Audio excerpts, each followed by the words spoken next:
So we Amen. some business women right there doing the work. Sure enough was.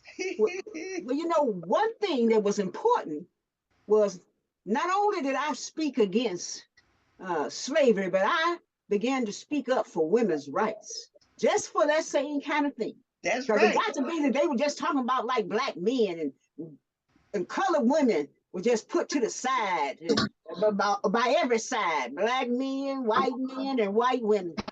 And so, when I began to, when God began to call me to preach, and I will walk and sojourn, going from, I first started out going in the England, New England states, and I met Frederick Douglass. Now, Frederick Douglass, he he he he kind of thought me uncultured because I wasn't educated and I didn't talk with all them big words. But then when he heard me speak, because God, when like I told you, God put words in my mouth and they would come out like fire and they would be simple, but they would have effect. So then I also went Midwest. So I end up in 1851 in Ohio. Is And that when I you went met to, that 8 hour woman? yeah. Oh, girl, you You got to heard tell me about about that. that. Yeah. I'm gonna tell you. I went there. I wasn't invited. They didn't want me. They see this big, tall woman, 6 feet, big woman, and they didn't necessarily want me. First of all, they didn't want really nobody talking about women's rights, and then they definitely didn't want no colored woman talking about no women's rights, and they didn't want me talking about abolition. But the guy made it so they let me speak.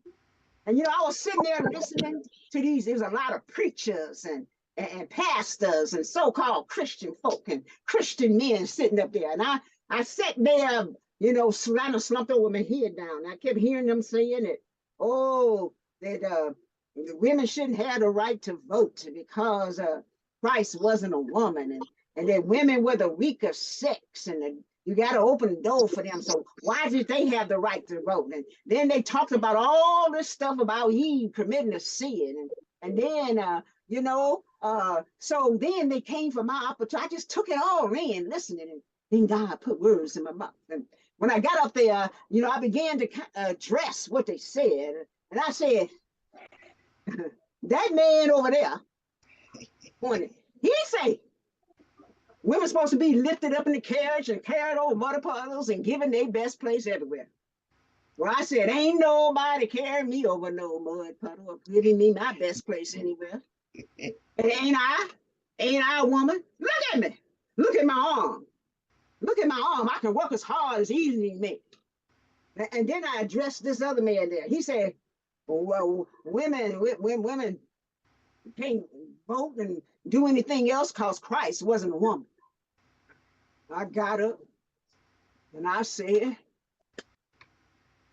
I want to know, where did your Christ come from? I looked around. I said, where did your Christ come from? From God Tell and a them. woman. Tell them. Man, ain't had nothing to do with it. They took that. And then I said to that other man, I said, you say women weak and can't think. I said, what's that word? I didn't know big words, but I think he was meaning intellect. I said, what intellect got to do with it?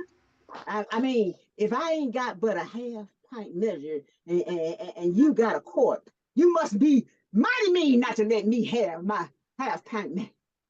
And then with the last one I came to dress, I said, if the first woman God ever made was strong enough to turn this world upside down, then all you women, that's right, Harry, all you women in here ought to be strong enough to turn it right side up again and get it back. And I say, men, you better let it. Boy, they looked at me like, ooh. But no, it ain't my number God that spoke those words to me. That's right. That's right. Oh, I'm telling you, it reminds me of when I had to make my way up and be heard. Now, Because you was on the circuit talking too oh around yeah, my we time. were. You I were was younger than around. me, but you had started getting, you was a fireball full of power and you started speaking too.